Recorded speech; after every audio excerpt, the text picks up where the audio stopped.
વિદ્યાર્થી મિત્રો, કેમ છો? ધોરણ 11 ચેપ્ટર નંબર 8 ના વિડિયો લેક્ચર 4 માં આપ સર્વે વિદ્યાર્થી મિત્રોનું હાર્દિક સ્વાગત છે. તો વિદ્યાર્થી મિત્રો, આપણે ચેપ્ટર 8 જે 11મા ધોરણનું ચેપ્ટર છે ગુરુત્વાકર્ષણ, એની અંદર અત્યાર સુધી આપણે 1, 2 અને 3 લેક્ચર સુધી આપણે કમ્પ્લીટ કર્યું છે. એમાં કેપ્લરના ગતિના નિયમો હોય કે પછી ન્યૂટનનો સાર્વત્રિક નિયમ હોય અને થોડા ઘણા દાખલા જે છે એ અત્યાર સુધી આપણે કર્યા છે. જે વિદ્યાર્થીઓએ આ 3 લેક્ચર જોયા નથી એ પહેલા આપણી ચેનલ ઉપર આ ત્રણેય લેક્ચર જે છે અવેલેબલ છે. એ બધા જ લેક્ચર, એ ત્રણેય લેક્ચર પહેલા જોઈ લેશે અને પછી આ લેક્ચર ઉપર આવશે. તો વિદ્યાર્થી મિત્રો, આજનો જે આપણો લેક્ચર છે એ લેક્ચર નંબર 4, એની શરૂઆત કરીએ આપણે પ્રશ્નથી. પ્રશ્ન જે છે એ ગુરુત્વાકર્ષણનો સાર્વત્રિક અચળાંક. ગુરુત્વાકર્ષણનો સાર્વત્રિક અચળાંક. હવે વિદ્યાર્થી મિત્રો, ન્યૂટનનો જે નિયમ છે એ ન્યૂટનનો જે નિયમ હતો એમાં F capital G m1 m2 r². એમાં કેપિટલ G જે છે એ ગુરુત્વાકર્ષણનો સાર્વત્રિક અચળાંક એવું આપણે નામ આપ્યું હતું. તો અત્યારે આપણે એવું કામ કરવાનું છે કે આ કેપિટલ G જે છે એની કિંમત જે છે એ નક્કી કરતો કેવેન્ડિશ નામના વૈજ્ઞાનિકે પ્રયોગ કરેલો. વૈજ્ઞાનિક જે છે એનું નામ છે કેવેન્ડિશ. લગભગ 1798 ની સાલમાં એને પ્રયોગ કરેલો. જે પ્રયોગ જે છે એ પ્રયોગ અહીંયા આપણે જોઈ રહ્યા છીએ, જેની ઉપરથી કેપિટલ G જે છે સાર્વત્રિક અચળાંક, ગુરુત્વાકર્ષણનો સાર્વત્રિક અચળાંક, જેની કિંમત આપણે જનરલી યાદ રાખેલી છે. કેપિટલ G ની કિંમત 6.67 into 10⁻11 newton metre square by kg². આ કિંમત જે છે એ રજૂ કરતો પ્રયોગ કેવેન્ડિશ નામના સાયન્ટિસ્ટે 1798 ની અંદર રજૂ કરેલો અને એ પ્રયોગ જે છે એ અત્યારે આપણે અહીંયા જોઈ રહ્યા છીએ. તો વિદ્યાર્થી મિત્રો, સૌથી પહેલા અહીંયા બોર્ડની ઉપર તમને એક આકૃતિ બતાવી રહી છે. એ આકૃતિમાં કઈ રીતનું છે એ તમે સમજો. અહીંયા A અને B જે બ્લેક કલરના ગોળા આપ્યા છે, આ A અને B એ બંને નાના ગોળાઓ છે. હવે જે નાના ગોળા છે, નાના ગોળા એનું દળ તમારે ધારવાનું છે સ્મોલ m. કેટલું ધારવાનું છે? Small m. આ બાજુ આપણે વ્યવસ્થિત લખીએ. જે કોઈ નાના ગોળા છે, AB જે છે એ નાના ગોળા છે. નાના ગોળા જે છે એનું દળ તમારે ધારવાનું છે સ્મોલ m. બરાબર? આ P અને Q જે છે એ મોટા ગોળા છે. તો મોટા ગોળા જે છે એ મોટા ગોળાનું દળ તમારે ધારવાનું છે કેપિટલ M. વિશિષ્ટ પ્રકારના ગોળા તમારે લેવાના છે. ખાસ કરીને અહીંયા જે પ્રયોગમાં એને લીધા હતા એ સીસા, તમે નામ સાંભળ્યું હશે, સીસુ જેને આપણે કહીએ, એ સીસાના તમારે 2 ગોળા લેવાના. નાનો ગોળો સીસાનો અને મોટો ગોળો પણ સીસાનો તમારે લેવાનો. પણ નાના ગોળાનું દળ સ્મોલ m રાખવાનું, મોટા ગોળાનું દળ તમારે સ્મોલ કેપિટલ M તમારે રાખવાનું. હવે એક તાર લેવાનો. આ OM તમને જે બતાવી જે છે એ તાર છે, તાર. બરાબર? અને આ AB જે બતાવી છે એ AB, આખું આ AB જે છે એ AB જે છે એ કોઈ ધાતુનો સળિયો છે. ધાતુનો સળિયો. હવે રચના કંઈક આવી છે. માની લો કે આ ધાતુનો સળિયો છે. તો ધાતુના સળિયાને અહીંયા ધાતુના તારથી તમારે બાંધી દેવાનું. આ બંને જે છેડા છે એ બંને છેડા ઉપર સ્મોલ m દળ ધરાવતા સીસાના 2 ગોળા જે છે એ લટકાવી દેવાના. આ દોરો જે, આ તાર જે છે એ ઉપર કોઈ પણ એક સપોર્ટ સાથે ફિક્સ કરી દેવાનો. હવે શું કરવાનું? તો કે આની બાજુમાં તમારે કેપિટલ P અને કેપિટલ Q નામના સીસાના જ બનેલા પણ બીજા કેપિટલ M દળવાળા, કેપિટલ A અને કેપિટલ B પણ સીસાના બનેલા કેપિટલ M દળવાળા, વધારે દળવાળા બીજા 2 ગોળા જે છે એની બાજુમાં તમારે લાવવાના. તો હવે આપણે એવું ભણ્યા છીએ, આ તારની મદદથી આવી રીતે આમ ફિક્સ છે ઉપર 2 નાના ગોળાઓ અહીંયા લટકાવેલા છે અને એની સામે એક ગોળો અહીંયા અને એક ગોળો અહીંયા. જે P નામનો ગોળો છે એ અહીંયા છે. બરાબર? Q નામનો ગોળો છે એની પાછળ અહીંયા છે. એ બંને ગોળા એકબીજાની નજીક તમારે લઈને આવવાના છે. થશે એવું કે અહીંયા જે છેડો છે ત્યાં સ્મોલ m નું દળ છે એની બાજુમાં અમુક અંતરે અમુક લંબ અંતરે કેપિટલ P નામનો ગોળો છે અને કેપિટલ P નામનો ગોળો છે એની પાસે દળ છે કેપિટલ M. એવી જ રીતે આ જે ગોળો છે આ ગોળો એ B નામનો ગોળો છે જેનું દળ તમને આપેલું છે સ્મોલ b અને એનુંથી લંબ અંતર એટલે કે અહીંયા ત્યાં તમને આપ્યો છે એક બીજો ગોળો જેનું નામ છે કેપિટલ Q અને જેનું દળ જે છે એ તમારે ધારવાનું છે કેપિટલ M. એટલે આ જે લંબ અંતર થયું આ લંબ અંતર AP બરાબર AQ બરાબર લંબ અંતર એ લંબ અંતર જે છે એ તમે ધારો સ્મોલ r. કેટલું તમે ધારો સ્મોલ r. હવે એવું છે કે બે ગોળા બાજુમાં છે તમે કોઈ પણ એક ગોળાની ચર્ચા કરો તો અહીંયા ગોળો છે એની સામે અહીંયા એક કેપિટલ M દળ ધરાવતો ગોળો છે અહીંયા સ્મોલ m દળ ધરાવતો ગોળો અને એની સામે અહીંયા કેપિટલ M દળ ધરાવતો ગોળો અને બંને વચ્ચેનું કંઈક ને કંઈક અંતર છે એટલે થશે હું તો કે ગુરુત્વાકર્ષણના નિયમ મુજબ બળ લાગશે ગુરુત્વાકર્ષણના નિયમ મુજબ શું લાગશે તો કે બંને વચ્ચે આકર્ષી પ્રકારનું બળ જે છે એ બળ લાગશે. હવે આપણે એવું ધારી લઈએ કે આ કેપિટલ M દળ ધરાવતો છે ગોળો એટલે આ બાજુ ખસે છે અને એવી રીતે આ બાજુ ખસે છે એટલે એવું થશે કે આ જે સળિયો હતો જે AB એ AB સળિયો હતો એ શું થશે તો કે ધીમે ધીમે ફરશે આવી રીતના. કારણ કે અહીંયા બે ગોળા તમે લીધા છે એક ગોળો અહીંયા છે ને એક ગોળો અહીંયા છે કેપિટલ M દળ ધરાવતો એટલે બંને શું કરશે બળ લગાવશે એટલે આ જે રોડ જે છે આ જે તાર છે એ શું કરશે તો કે આવી રીતે ભ્રમણ કરશે. હવે આ સળિયો આવી રીતે ભ્રમણ કરશે એટલે થશે એવું કે આ સળિયાની સાથે મેં અહીંયા ઉપર લગાવી રહ્યો છે કોઈ એક તાર તો એ તારની અંદર શું થશે તો કે વળ ચડશે. એ અહીંયા મેં બતાવ્યું છે કે આ આખી પરિસ્થિતિ જે છે એ આવી રીતે ફરી રહી છે. ઓકે એ ફરી રહી છે એટલે આ જે તાર તમને બતાવી છે OM નામનો જે તાર છે એ તારમાં શું થશે વળ ચડશે. તો કે આ બળની અસર હેઠળ તારની અંદર જે તાર તમને OM આપ્યો છે એ તારની અંદર શું થશે તો કે બળ જે છે એ ચડશે. એટલે આકર્ષી પ્રકારનું જે બળ લાગે એ બળ પહેલા નામ આપી દો F = G capital M small m divided by r². આ આકર્ષી પ્રકારનું બળ લાગશે. આ બળને કારણે એવું થશે કે જે સળિયો જે છે એ સળિયો જે છે એ વર્તુળાકાર કક્ષામાં ભ્રમણ કરશે. વર્તુળાકાર કક્ષામાં ભ્રમણ કરશે એટલે થશે એવું કે એની સાથે મેં લટકાવેલો છે તાર એટલે તારે શું થશે તારે વર્તુળાકાર કક્ષામાં ભ્રમણ થશે એટલે ટોર્ક જે છે એ ઉત્પન્ન થશે. જો બળ જે છે એ વર્તુળાકાર કક્ષામાં લાગતું હોય તો ટોર્ક નામની ભૌતિક રાશિ આવે જે ઓલરેડી આપણે પહેલા પણ ભણી ચૂક્યા છીએ. તો અહીંયા શું થશે તો અહીંયા ટોર્ક જે છે એ ટોર્ક ઉત્પન્ન થશે આ બળને કારણે. આ જે બળ છે એને કારણે શું થશે તો કે સળિયો જે છે એ વર્તુળાકાર કક્ષામાં ગતિ કરશે. વર્તુળાકાર કક્ષામાં ગતિ કરશે એટલે સળિયામાં જે છે ટોર્ક ઉત્પન્ન થશે અને એને કારણે આ જે તાર તમે લટકાવ્યો છે એ તાર પણ શું થશે એ તાર સાથે સાથે ફરશે પણ તારની અંદર પુનઃસ્થાપક બળ ઉત્પન્ન થશે. તાર AB તાર MO અથવા તો OM ની અંદર કયું બળ ઉત્પન્ન થશે તો કે પુનઃ સ્થાપક બળ ઉત્પન્ન થશે. ટૂંકમાં અહીંયા બે પ્રકારના બળ ઉત્પન્ન થશે.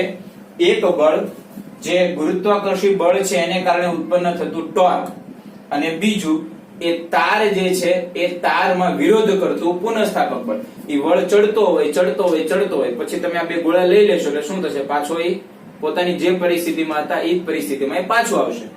એટલે તાર OM જે છે એની અંદર જે બળ લાગશે એ બળ તમારું કયું થશે તો કે પુનઃસ્થાપક બળ અને એ બળ પણ વર્તુળાકાર કક્ષામાં લાગતું હોવાથી પુનઃસ્થાપક બળ તો ખરું જ પણ એને નામ આપવામાં આવે છે પુનઃસ્થાપક ટોર્ક. શું નામ આપવામાં આવે છે પુનઃસ્થાપક ટોર્ક. તો હવે વિદ્યાર્થી મિત્રો આપણે ગણતરી કરીએ, જે કોઈ બળ લાગે છે એની આપણે ગણતરી કરીએ. તો એક તો આ બળ લાગે છે, બરાબર છે. એટલે જો તમારે ટોર્ક જોતું હોય તો ટોર્ક માટે તમે એવું ભણ્યા છો, ટોર્ક જે છે તો ટોર્ક ની વ્યાખ્યા પ્રમાણે શું થાય તો કે લંબ અંતર ગુણ્યા આના દ્વારા અથવા તો આના દ્વારા બે માંથી એક બળ, બે માંથી એક બળનું માન. એટલે આ જે ટોર્ક છે એને નામ આપીએ આપણે ટાઉ ઇઝ ઇક્વલ ટુ લંબ અંતર. તો લંબ અંતર એટલે A થી B સુધીનું અંતર, બરાબર. કારણ કે સળિયો જે છે એ આવી રીતે ફરી રહ્યો છે તો એનું લંબ અંતર ફરીવાર આપણે જોઈએ તો કે આ સળિયો છે, આની ઉપર બળ આ દિશામાં લાગે છે, આની ઉપર બળ આ દિશામાં લાગે છે, બરાબર.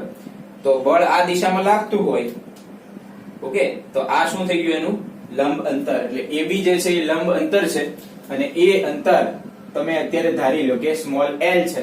તો એ લંબ અંતર ની જગ્યાએ સ્મોલ l અને બે માંથી એક નું મૂલ્ય, બળનું મૂલ્ય, તો બળ આપણી પાસે છે કેટલું છે તો કે capital G, capital G, capital M, capital G, capital M, small m divided by r². આટલું જે બળ, આટલું ટોર્ક જે છે એ લાગે છે. તો વિદ્યાર્થી મિત્રો આ જે ટોર્ક નું ઇક્વેશન જે આવ્યું એ ટોર્ક નું ઇક્વેશન જે આપણને ગુરુત્વાકર્ષણ બળ જે લાગે છે એ ગુરુત્વાકર્ષણ બળને કારણે ઉત્પન્ન થતું ટોર્ક જે છે એનું ઇક્વેશન આપણે લઈ આવ્યા. તો કે ગુરુત્વાકર્ષણ બળ લાગે એને કારણે આ જે સળિયો જે છે એ આવી રીતે ભ્રમણ કરશે, પણ ઉપર જે તાર છે એ તાર એનો વિરોધ કરતું બળ ઉત્પન્ન કરશે, જેનું આપણે નામ આપ્યું છે પુનઃસ્થાપક ટોર્ક. જેનું નામ આપણે શું આપ્યું છે પુનઃસ્થાપક ટોર્ક.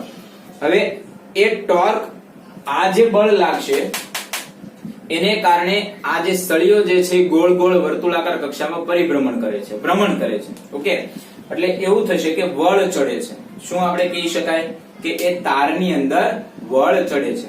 પણ જો પુનઃસ્થાપક બળ લાગે તો શું થાય તો અત્યારે જે ગતિ જે થઈ રહી છે આવી રીતે થાય છે, તો પુનઃસ્થાપક બળ લાગતું હોય તો ગતિ કેવી રીતે થાય આવી રીતે થાય. સંતુલિત અવસ્થામાં, શું સંતુલિત અવસ્થામાં જ્યારે તાર જે છે એ સંતુલનમાં હોય ત્યારે દાખલા તરીકે જે બળ ચડે છે એ બળ આપણે નામ આપી દઈએ થીટા. કે જ્યારે સંતુલિત અવસ્થામાં હોય, બંને બળ સંતુલિત અવસ્થામાં હોય તો કેટલા બળ ચડ્યા તો કે દાખલા તરીકે થીટા. અને એકમ બળ દીઠ પુનઃસ્થાપક ટોર્ક દાખલા તરીકે તમે ધારી લો કે સ્મોલ k. એકમ બળ દીઠ પુનઃસ્થાપક ટોર્ક. તો કુલ ટોર્ક તમારે જોતું હોય, કુલ પુનઃસ્થાપક ટોર્ક, તો એ કેવી રીતે મળશે તો બંને સમીકરણ જે છે પહેલા tau is equal two k theta, આ તમારું આવી ગયું સમીકરણ નંબર 2. આ પુનઃસ્થાપક ટોર્ક, આ ગુરુત્વાકર્ષણને કારણે ઉત્પન્ન થતું ટોર્ક. બંને સમીકરણ જે છે એ બંને સમીકરણને સરખાવો તો કે સમીકરણ 1 અને સમીકરણ 2 જે છે એને સરખાવતા જેવા બંને સમીકરણને તમે સરખાવશો એટલે L into capital G capital M small m divided by r square is equal to k theta.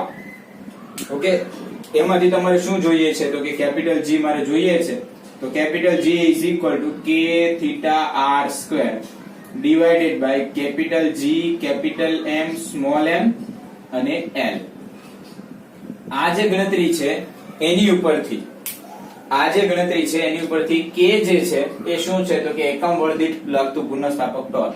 Theta જે છે એ સંતુલિત અવસ્થામાં ઉત્પન્ન થતા બળ, બંને બળ લાગી ગયા, પુનઃસ્થાપક ટોર્ક અને ગુરુત્વાકર્ષી ટોર્ક.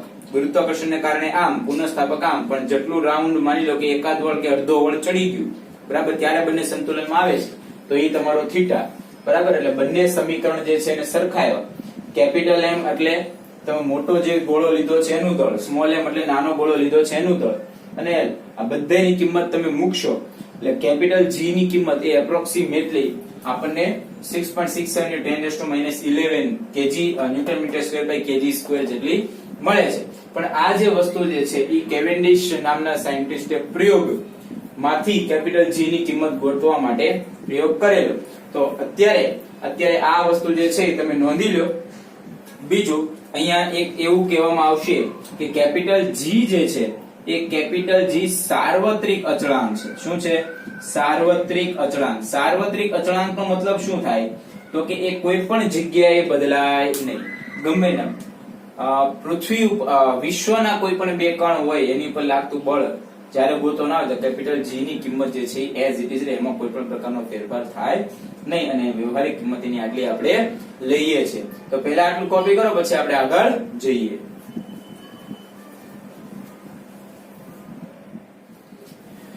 ચલો વિદ્યાર્થી મિત્રો, આગળ વધીએ. નવો થિયરી, નવો ટોપિક જે છે એનું નામ છે ગુરુત્વાકર્ષી પ્રવેગ અને તેના ફેરફારો. પ્રશ્ન તમે સમજજો. પ્રશ્નમાં એવું આપ્યું છે ગુરુત્વાકર્ષી પ્રવેગ અને તેના ફેરફારો. અત્યાર સુધી આપણે જે બોલતા હતા એમાં ગુરુત્વાકર્ષી બળ, ગુરુત્વાકર્ષણ બળ એવું શબ્દનું ઉચ્ચારણ આપણે કરતા હતા. પણ હવે આપણે જે ચર્ચા કરીએ છીએ એમાં એવું આપ્યું છે ગુરુત્વાકર્ષી પ્રવેગ. ગુરુત્વાકર્ષી પ્રવેગ તમે સમજો. ગુરુત્વાકર્ષી પ્રવેગ, ઘણીવાર એને ગુરુત્વ પ્રવેગ એવું પણ ઉચ્ચારણ આપે છે. એટલે ગુરુત્વાકર્ષી બળ અને ગુરુત્વાકર્ષી પ્રવેગ આ બંને વસ્તુ અલગ અલગ છે. ઘણા વિદ્યાર્થીઓના મનમાં આખું ચેપ્ટર પૂરું થઈ જાય તો પણ ગુરુત્વાકર્ષી પ્રવેગ અને ગુરુત્વાકર્ષી બળ જે છે બંને વચ્ચેનો ભેદ જે છે એ ખરેખર સમજી શકતા નથી. પહેલી આપણે ચર્ચા કરીએ ગુરુત્વાકર્ષી બળ. તો ગુરુત્વાકર્ષી જે બળ છે F capital G m1 m2 by r², જે વિશ્વમાંના કોઈ પણ બે કણ વચ્ચે લાગતું બળ છે. ગુરુત્વાકર્ષી બળ જેની પાસે દળ હોય એ બે પદાર્થો જે છે એકબીજા ઉપર બળ લગાવે, જેનું નામ છે ગુરુત્વાકર્ષી બળ. પણ ગુરુત્વાકર્ષી જે પ્રવેગ છે, શું છે? ગુરુત્વાકર્ષી પ્રવેગ. એ ગુરુત્વાકર્ષી પ્રવેગ એ આ બળને કારણે ઉત્પન્ન થતો પ્રવેગ. બળને કારણે ઉત્પન્ન થતો પ્રવેગ, જેનું નામ શું છે? ગુરુત્વાકર્ષી પ્રવેગ. પહેલા આપણી વ્યાખ્યા લખી નાખીએ, પછી આપણે આગળ જઈએ. તો વ્યાખ્યા ગુરુત્વીય પ્રવેગ અથવા તો ગુરુત્વ પ્રવેગ. ગુરુત્વ પ્રવેગ તો વ્યાખ્યામાં કેવી રીતે લખી શકાય કે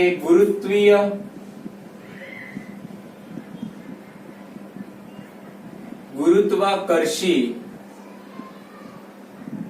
બળને કારણે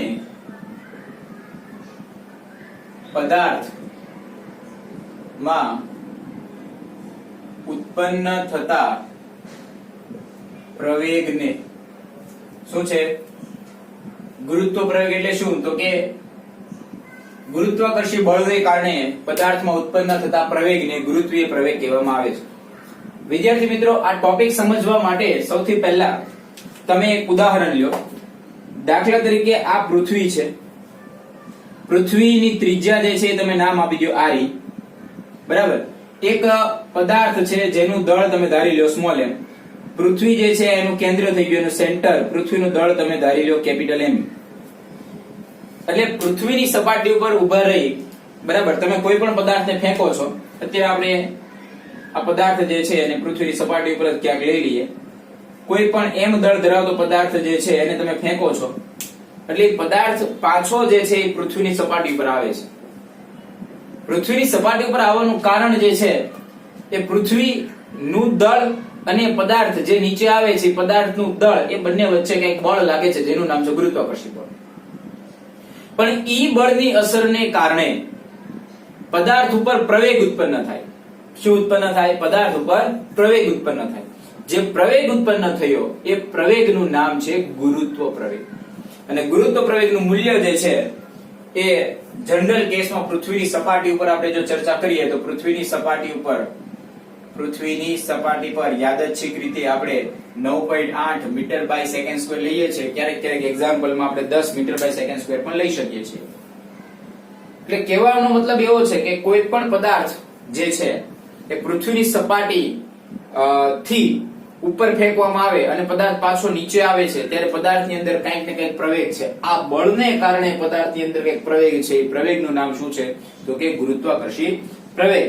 પછી કોઈ એક પીછું જે છે એ ઉપરથી નીચે આવતું હોય, કે ફૂટબોલનો દડો જે છે ઉપરથી નીચે આવતો હોય, કે કોઈ એક મોટું યંત્ર જે છે ઉપરથી નીચે આવતું હોય, બધા ઉપર ગુરુત્વ પ્રવેગ જે છે એ ગુરુત્વ પ્રવેગ તો એક જ સરખો લાગે, જેની કિંમત 9.8 મીટર બાય સેકન્ડ સ્ક્વેર છે. આ તમે ખાસ સમજજો.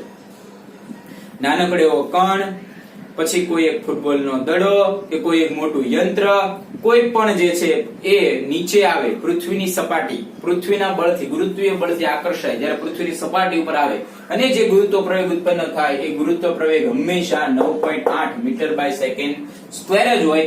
પણ જે બળ ઉત્પન્ન થાય છે એ બળ થોડું ઘણું ફેરફાર હોઈ શકે, કારણ કે તમે નાનું કણ ધાર્યું છે તો એનું દળ નાનું હોઈ શકે, સ્વાભાવિક છે. જો તમે પદાર્થ મોટો ધાર્યો છે, એક દળ તરીકે તો પૃથ્વી આવે છે તો કોન્સ્ટન્ટ છે, પણ એની સામે જે પદાર્થ વચ્ચે તમે ગોતવાનો છો એ પદાર્થનું દળ મે બી વધારે ઓછું હોય તો બળની કિંમત જે છે એ બળની કિંમત વધારે ઓછી હોઈ શકે, પણ ગુરુત્વ પ્રવેગ જે છે એ ગુરુત્વ પ્રવેગ તો એક જ સરખું લાગે. તો સૌથી પહેલા આપણે આ ગુરુત્વ પ્રવેગ જે છે એનું સૂત્ર આપણે તારવવાનું છે. એના માટે આપણે શું કરીએ તો કે પૃથ્વી ધારી લઈએ. પૃથ્વીને પોતાનું દળ છે, એટલે પહેલા શું કરીએ ભાઈ તો કે દાખલા તરીકે આપણી પાસે ક્યાં છે જ પૃથ્વી છે ને વિદ્યાર્થી મિત્રો. ચાલો, આ આપણી થઈ ગઈ પૃથ્વી, બરાબર. આ થઈ ગયું એની ત્રિજ્યા, કેપિટલ R પૃથ્વીની ત્રિજ્યા આપણે ધારી લઈએ. સરસ. આ થઈ ગયું એનું કેન્દ્ર O, બરાબર. પૃથ્વીની સપાટીથી દાખલા તરીકે કેટલી ઊંચાઈ રાખશું? દાખલા તરીકે અહીંયા એક પદાર્થ છે જેનું દળ તમે ધારી લ્યો સ્મોલ m, અને આ જે અંતર છે એ પૃથ્વીના કેન્દ્રથી, હંમેશા જ્યારે અંતર ગણશું ત્યારે પૃથ્વીના કેન્દ્રથી જ ગણશું, ધ્યાન આપજો. એ અંતરને અત્યારે તમે ધારો કે r છે. કેટલું અંતર છે તો કે r. પૃથ્વીનું દળ કેટલું છે તો કે પૃથ્વીનું દળ જે છે એ me છે. ઓકે, એ પદાર્થનું દળ કેટલું છે તો કે સ્મોલ m છે. હવે ખરેખર આપણે જોવા જઈએ તો પૃથ્વી જે છે એ ઘણા બધા સ્તરોની બનેલી છે. એક જ સ્તર આપણે બોલી શકીએ નહીં, ઘણા બધા સ્તર. તમે 8, 9, 10 ની અંદર પણ આ વસ્તુ તમે ભણ્યા છો. અને કોક જગ્યાએ બહુ ઊંડા ખાડા છે, કોક જગ્યાએ પર્વતો છે, પહાડો છે, એટલે એની ઘનતા જે છે એ બધી જગ્યાએ આપણને સરખી મળતી નથી. પણ યાદચ્છિક રીતે આપણે એવું ધારીએ છીએ કે પૃથ્વી એક જ સમાન ઘનતા ધરાવતી છે. વધીને સૌથી ઊંચું માઉન્ટ એવરેસ્ટ છે 8848 મીટર, એટલે એટલી ઊંચાઈ તમારી પાસે સૌથી વધારે છે 8848, એટલે એપ્રોક્સિમેટલી 9 કિલોમીટર જેટલી. પૃથ્વીની ત્રિજ્યા 6400 કિલોમીટર, એની સામે 9 કિલોમીટર કાંઈ કહેવાય નહીં. એટલે આપણે યાદચ્છિક, હા છે પર્વતો છે, કોક જગ્યાએ ખીણ છે, બરાબર, જંગલો છે, સમુદ્ર છે, સરોવરો છે, એટલે ઘનતા આપણે સરખી લઈ શકાય નહીં. પણ ત્રિજ્યાની સાપેક્ષમાં બધા ખૂબ જ ઓછા અંતરમાં છે, એટલે આપણે ઘનતા જે છે એ સરખી લઈ શકાય, દરેક જગ્યાએ આપણે સરખી લઈ શકાય. એટલે હવે આપણે શું થયું તો કે આ પૃથ્વી જે છે એનું દળ me, તો કે આ પદાર્થ જે છે એનું દળ m, અને બંને વચ્ચેનું અંતર હંમેશા કેન્દ્રથી કેન્દ્ર વચ્ચેનું અંતર લેવાનું બંને પદાર્થનું, અને બંને પદાર્થ વચ્ચેનું અંતર r છે. તો આપણે તો પહેલા ભણી ગયા કે બે દળ હોય વચ્ચેનું અંતર r હોય, એટલે સૌથી પહેલા શું લાગે તો કે બળ લાગે. તો F ઇઝ ઇક્વલ ટુ કયું બળ તો કે કેપિટલ M G me પૃથ્વીનું દળ સ્મોલ m અને ડિવાઇડેડ બાય r સ્ક્વેર. તો કે આટલું જે બળ જે છે એ આ પદાર્થ ઉપર લાગે. એટલે હવે શું થાય, માની લો કે આ પદાર્થ ઉપર બળ લાગ્યું, હવે આ પદાર્થનું આપણે જોઈએ છે પ્રવેગ. શું જોઈએ છે? પ્રવેગ. તો તમે ન્યૂટનના ગતિનો બીજો નિયમ જાણો છો? ન્યૂટનના ગતિનો બીજો નિયમ યાદ છે વિદ્યાર્થી મિત્રો? હા કે ના? ચલો વિદ્યાર્થી મિત્રો, ન્યૂટનના ગતિનો બીજો નિયમ જો તમને યાદ હોય તો આપણે આવું ભણ્યા હતા, F is equal two ma. ત્યાંથી જો તમે a ને કરતા બનાવો તો a ઇઝ ઇક્વલ ટુ શું થાય તો કે f બાય m થાય. એટલે આ a એટલે શું છે તો કે પરવેગ. તો પરવેગ ઇઝ ઇક્વલ ટુ શું થાય તો કે બળના છેદમાં દળ. તો અહીંયા લઈ લઈએ બળના છેદમાં દળ. અચ્છા, પ્રવેગની કિંમત, પ્રવેગને આપણે અત્યારે સ્મોલ g એવું નામ આપીએ છીએ. શું નામ આપીએ છીએ? Small g. તો સ્મોલ g બળ કેટલું છે તો કે બળ જે ઉત્પન્ન થાય છે capital G m divided by r square છે. તો આપણે લખીએ capital G m divided by r square. હવે તમે પ્રવેગ કોનો ગોતો છો તો કે આ જે પદાર્થ છે એનો ગોતો છે. સ્વાભાવિક છે કે આ બંને વચ્ચે બળ લાગતું હોય તો પૃથ્વી ખેંચાય કે પદાર્થ ખેંચાય? હે, તમે રસ્સા ખેંચીની હરીફાઈ એક બાજુ જાડીઓ ની બાજુ પતલો વ્યક્તિ હોય તો જાડીઓ પતલાને ખેંચે કે પતલો જાડિયાને ખેંચે? સ્વાભાવિક વાત છે. તો અહીંયા બંને પદાર્થ જે છે એમાં આનું દળ એમી કવડું મોટું, એની સામે આ સ્મોલ એમ ખાલી નાનકડું એવું. તો એમાં જે બળ લાગશે એને કારણે આકર્ષી બળ, ગુરુત્વાકર્ષી બળ કેવું છે? આકર્ષી બળ આપણે પહેલા ભણી ગયા.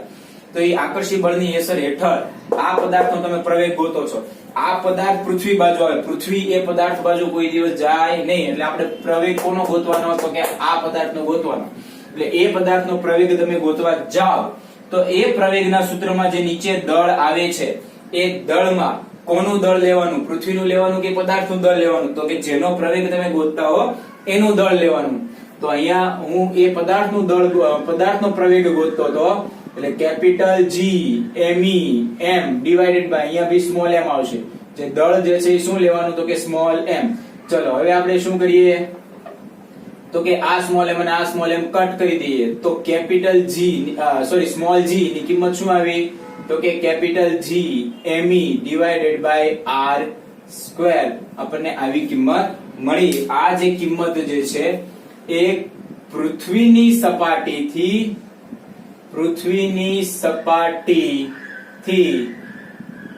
r અંતરે ગુરુત્વ પ્રવેગનું સૂત્ર થયું.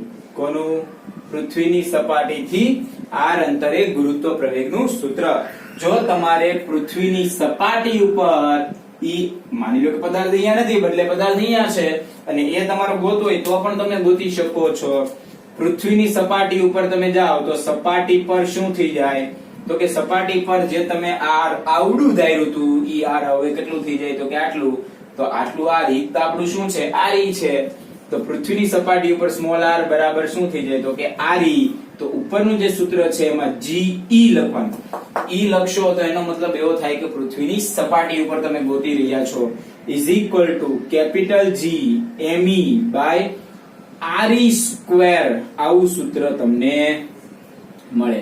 Capital G me by re square. પૃથ્વીની સપાટી ઉપર તમને આટલું ગુરુત્વ પ્રવેગ જે છે એનું સૂત્ર મળે. હવે જો વિદ્યાર્થી મિત્રો અહીંયા ખાસ તમે ધ્યાન આપો, તમે જે ગુરુત્વ પ્રવેગ ગોત્યું છે એ ગુરુત્વ પ્રવેગમાં જે પદાર્થ છે, જે પદાર્થનું તમે ગુરુત્વ પ્રવેગ ગોતવા માંગો છો એ પદાર્થનું દળ જે છે એ સૂત્રમાં આવતું નથી. એટલે ગુરુત્વ પ્રવેગ જેનો તમે ગોતી રહ્યા છો એ ગુરુત્વ પ્રવેગ જે છે એ જે તે પદાર્થના દળ ઉપર આધારિત નથી. એટલે મેં સ્ટાર્ટિંગમાં જ તમને એવું કીધું હતું કે તમે નાનકડો એવો કણ લ્યો કે કોઈ મોટો પદાર્થ લ્યો, દળ ભલે બંનેના અલગ અલગ છે પણ જ્યારે ગુરુત્વ પ્રવેગ તમે ગોતશો તો ગુરુત્વ પ્રવેગમાં કેપિટલ G એટલે શું થયું તો કે સાર્વત્રિક અંતરાલ. કિંમત શું છે તો કે 6.67 × 10⁻11 me. તો કે પૃથ્વી જે છે એ પૃથ્વીનું દળ બરાબર 6 × 10⁻24 આપણે લઈશું દાખલાની અંદર. r એટલે શું છે તો કે પૃથ્વીની ત્રિજ્યા. તો પૃથ્વીની ત્રિજ્યા આપણે લઈએ છીએ 6400 કિલોમીટર. હવે આ પદાર્થ સ્મોલ m દળ ધરાવતો પદાર્થ હતો એની બદલે હું મોટો પદાર્થ લઉં જેનું દળ 100 m હોય, 200 m હોય. ચલો માની લો આ 1 m દળ ધરાવતો પદાર્થ છે, બદલે 200 m દળ ધરાવતો પદાર્થ હું લઉં તો એ દળ જે છે એ તો અહીંયા શું થઈ જવાનું હોય? કટ જ થઈ જવાનું. એ પદાર્થનું દળ જે છે ઉપર નીચે તો શું થઈ જવાનું હોય? કેન્સલ જ થઈ જવાનું હોય. એટલે કે પીછું હોય, નાનકડો એવો કણ હોય, થોડોક મોટો કણ હોય કે મોટી સ્ટીમ્બર હોય, બધાને તમે ઉપરથી ફેંકો એટલે ગુરુત્વાકર્ષી બળ જે લાગે, બળ નહીં, ગુરુત્વ પ્રવેગ જે લાગે છે ગુરુત્વ પ્રવેગ બધા જ પદાર્થ ઉપર એક જ સરખું લાગે. આ જો બળની કિંમત કે તો બળની કિંમત બદલાઈ જાય, કારણ કે બળની અંદર દળ પણ ગુણાકારમાં આવે, એટલે બળ નોખું નોખું અલગ અલગ હોઈ શકે, પણ ગુરુત્વ પ્રવેગ જે છે એ તો એક જ સરખું હોય. બીજી એક વસ્તુ તો કે પૃથ્વીની સપાટી ઉપર આટલું છે, પૃથ્વીની સપાટીની ઉપર જાય અમુક r અંતરે તો ગુરુત્વ પ્રવેગનું સૂત્ર આપણને આ મળ્યું છે. સમીકરણ 1 અને 2 આપણે આપી દઈએ. આ સમીકરણ 1 અને સમીકરણ 2 બરાબર. લગભગ આપણે પૃથ્વીની સપાટી ઉપર ગમે ત્યાં જઈએ ત્યાં આપણે g ની કિંમત જે છે 9.8 અચળ જ ધારીએ છીએ, પણ વાસ્તવમાં આપણને ખબર છે મુજબ આપણી જે પૃથ્વી જે છે, પૃથ્વી મૈયા, એ પૃથ્વી કેવી છે તો કે ધ્રુવ બાજુથી ચપટી છે. કેવી છે? ચપટી છે, નારંગી જેવી છે, એવું આપણે ભણતા હતા. પૃથ્વીનો આકાર કેવો હોય છે તો કે નારંગી જેવો હોય છે, એવું ત્રીજા ચોથા ધોરણની અંદર આપણા શિક્ષકો આપણે ગોખાવતા હતા, યાદ કરો. તો ઉપર નીચેથી થોડીક ચપટી છે. શું છે? ઉપર નીચેથી પૃથ્વી જે છે એ થોડીક ચપટી છે. ખરેખર આ આકૃતિમાં ભૂલ છે, આકૃતિમાં પણ તમારે ચપટી દર્શાવવું પડે, પણ કઈ વાંધો નહીં, જે થઈ ગયું એ થઈ ગયું. આ બંને વસ્તુ જે છે, આ તમારું આવે ધ્રુવ, આ શું આવે? બંને આવે તમારા ધ્રુવ, અને એની સામે આ જે છે એ તમારી આવે વિષુવવૃત્ત. વિષુવવૃત્ત. હવે થાય છે એવું કે ઉપર નીચેથી થોડીક ચપટી છે. શું છે? ઉપર નીચેથી થોડીક ચપટી છે, એટલે ધ્રુવ બાજુની જે ત્રિજ્યા છે, ધ્રુવ બાજુની ત્રિજ્યા, એટલે ધ્રુવ બાજુની જે ત્રિજ્યા છે એ ત્રિજ્યા 21 કિલોમીટર ઓછી છે. શું છે? 21 કિલોમીટર ઓછી છે. અને વિષુવવૃત્ત બાજુ તમે જોશો, વિષુવવૃત્ત, તો એની બાજુ જે ત્રિજ્યા છે એ ત્રિજ્યા શું છે તો કે 21 કિલોમીટર વધારે છે. બરાબર. અહીંયા જે ત્રિજ્યા આપણને મળે છે, આ ત્રિજ્યા, આ પૃથ્વીની ત્રિજ્યા જે મળે છે અહીંયા સુધીની, એ ત્રિજ્યા કેવી મળે છે તો કે 21 કિલોમીટર વધારે. અને જે તમે આ ત્રિજ્યા ગોતો, કારણ કે ઉપર નીચેથી થોડીક ચપટી છે, તો આ ત્રિજ્યા જે છે એ કેવી છે તો કે 21 કિલોમીટર ઓછી છે. તો વિદ્યાર્થી મિત્રો, હવે તમે જ મને જોઈને જવાબ આપો, તમે જ મને જોઈને જવાબ આપો. સૂત્ર ઉપરથી આ સૂત્ર રાખો કે આ સૂત્ર રાખો, કાંઈ ફરક પડતો નથી. ચલો આ જ રાખીએ, ત્રિજ્યા વાળું છે એટલે. ચલો હવે મારે વિષુવ રેખા ઉપર માની લો કે હું ગોતતો હોઉં, બરાબર, તો વિષુવ રેખા ઉપર, વિષુવ રેખા ઉપર જે સૂત્ર આવે એની અંદર GME/RE² આવે. ઓકે. અને એની સામે જો હું ધ્રુવ ઉપર ગોતું તો ધ્રુવ ઉપર પણ શું થાય? તો ધ્રુવ પાસે પણ શું થાય? સૂત્ર આ જ બનશે, GME/RE². પણ બંને સૂત્રમાં તમે જુઓ, પૃથ્વીની વિષુવ રેખા ઉપર તમે જુઓ કે ધ્રુવ ઉપર જુઓ, એમાં એવું કહે છે કે થોડીક અહીંયા વધારે છે, અહીંયા થોડીક ઓછી છે.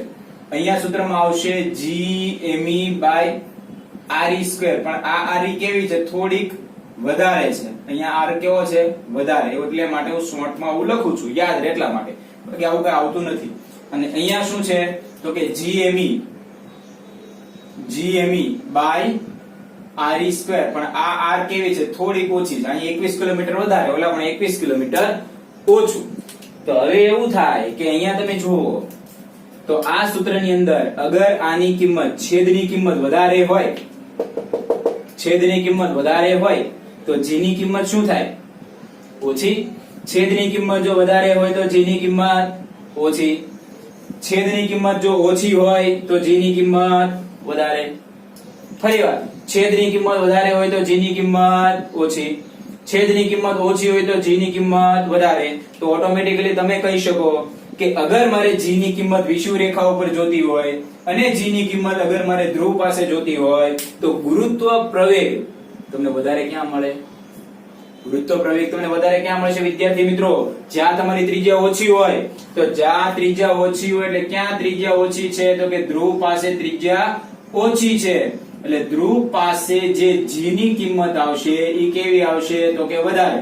એની સામે વિષુવ રેખા ઉપર અગર તમે g ગોતવા જાઓ તો g ની કિંમત તમને કેવી આવશે તો કે ઓછી આવશે. બરાબર, એટલે કે ધ્રુવ ઉપર તમારું ગુરુત્વ પ્રવેગ વધારે હોય અને વિષુવ રેખા ઉપર તમારું ગુરુત્વ પ્રવેગ શું હોય તો કે ઓછું હોય, કારણ કે અહીંયા ત્રિજ્યા કેવી છે વધારે, ત્રિજ્યા વધારે હોય તો ગુરુત્વ પ્રવેગ શું થાય ઓછું થાય. ઓકે, બીજી એક વસ્તુ અહીંયા ખાલી અહીંયા સુધી અટકી જવાનું નથી, કારણ કે આની ઉપરથી જેડબલી ના પણ કોન્સેપ્ટ ના પ્રશ્નો પૂછે છે, તો ખાસ કરીને જીનીટ માટે પણ તમે યાદ રાખો. જીનીટ માં કેવી રીતે પૂછે છે, તો જીનીટ માં એવી રીતે પૂછે છે કે ભાઈ અહીંયા ગુરુત્વ પ્રવેગ જે છે એ વધારે છે, અહીંયા ગુરુત્વ પ્રવેગ છે એ ઓછો છે, અહીંયા ગુરુત્વ પ્રવેગ વધારે છે, અહીંયા ગુરુત્વ પ્રવેગ ઓછો છે. ઈ લોકો વજનમાં આપણને પૂછે, શેમાં પૂછે, વજનની અંદર. તો વજન તમારે જોતું હોય તેમાં કઈ બહુ અઘરું નથી, W = mg તમે લઈ લો, જ્યાં ગોતવાનું હોય એનો g અહીંયા આવે.